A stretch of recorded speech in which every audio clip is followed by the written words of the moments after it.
নমস্কার বন্ধুরা, আমার চ্যানেলে তোমাদের অনেক অনেক স্বাগত ভালোবাসা জানিয়ে আমি নিয়ে চলে এসেছি নতুন একটা রেসিপি। তোমাদের আজকে বানিয়ে দেখাবো বেরেস্তা কাতলা। এটা কিভাবে তৈরি করব সেটা প্রথম থেকে শেষ অবধি ভিডিওটি দেখতে হবে আর আমার সঙ্গে থাকতে হবে। কাতলা মাছের অনেক রেসিপি তোমরা খেয়েছো, এই বেরেস্তা কাতলা রেসিপিটি খেয়ে দেখো, আশা করি তোমাদের প্রত্যেকের খুব ভালো লাগবে। তো বেরেস্তা কাতলা বানানোর জন্য এখানে নিয়েছি কাতলা মাছ, আগে থেকে নুন আর হলুদ দিয়ে মেখে রেখেছি। এখানে নিয়েছি 1 বাটি মতো পেঁয়াজ, যেটা আমার কিছুটা লাগবে বেরেস্তা আর কিছুটা আমি মশলাই দেব। এখানে নিয়েছি যে মেন মশলাটা লাগবে সেটা হচ্ছে আমি এটা পেস্ট বানিয়ে নিয়েছি। এখানে নিয়েছি হচ্ছে 4 মগজ, কাজু আর হচ্ছে পোস্ত আর কিশমিশ একসঙ্গে আমি পেস্ট বানিয়ে নিয়েছি। এবার মাছগুলোকে আমি ভেজে নেব। কড়াইতে সর্ষের তেল গরম করতে বসিয়ে দেব। তেলটা গরম হয়ে গেলে আমি নুন আর হলুদ দিয়ে মাখিয়ে রেখেছিলাম মাছটা, সেটা আমি এপিট ওপিট করে সুন্দর করে লাল করে আমি মাছটাকে ভেজে নেব।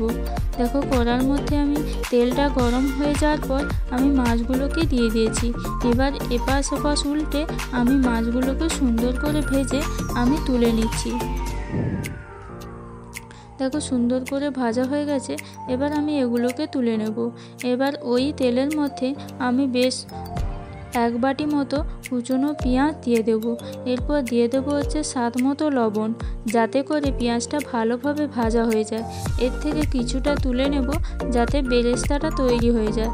সুন্দরভাবে বেরেস্তা তৈরি করার জন্য আমি লাল করে ভেজে নিয়েছি। এবার ওই আর যে হাফ পেঁয়াজটা ছিল সেটার মধ্যে আমি দিয়ে দিচ্ছি হচ্ছে একটা শুকনো লঙ্কা, এলাচ আর দারুচিনি। তারপর দিয়ে দেবো আদা পেস্ট, রসুন পেস্ট। তারপর দিয়ে দিচ্ছি পরিমাণ মতো হলুদ গুঁড়ো।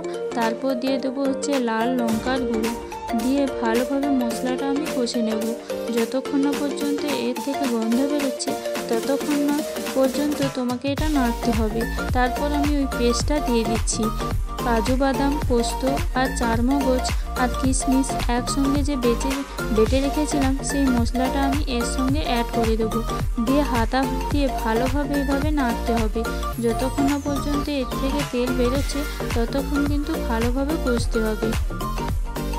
দেখো সুন্দরভাবে কষানো হয়ে গেলে আমি এর মধ্যে দিয়ে দেবো হচ্ছে স্বাদ মতো চিনি। চিনিটা দিয়ে আমি আবারও ভালোভাবে নেড়ে চেড়ে নেব। নাড়ানো হয়ে গেলে এর মধ্যে দিয়ে দেবো হচ্ছে পরিমাণ মতো জল, যাতে করে মাছটা দিয়ে আমি ভালোভাবে ফুটে গেলে নামিয়ে নেব। এবার মাছগুলো যাতে ভালোভাবে সেদ্ধ হয়ে যায় সেই মতো অনুযায়ী তোমরা কিন্তু জলটা দেবে। বেশি গ্রেভি লাগবে না, তাহলে খেতে খুব একটা ভালো লাগবে না।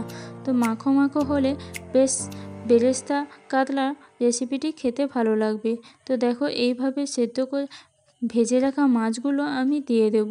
এবার ওপর থেকে বেরেস্তাগুলো ছড়িয়ে দেব। দেওয়ার পর আমি এটা ফুটে গেলে নামিয়ে নেব। দেখো ফুটে গেলে নামিয়ে নেওয়া যাওয়ার পর আমি এইভাবে পরিবেশন করে নিয়েছি। দেখতেও যেমন লাগছে, খেতেও আশা করি ভালো লাগবে। ভালো লাগলে লাইক, কমেন্ট এবং শেয়ার করে দিও। আর নতুন নতুন ভিডিও পেতে চ্যানেলটিকে সাবস্ক্রাইব করে রেখো। যতক্ষণে তোমরা সুস্থ থেকো, ভালো থেকো, আর দেখা হচ্ছে পরের ভিডিও।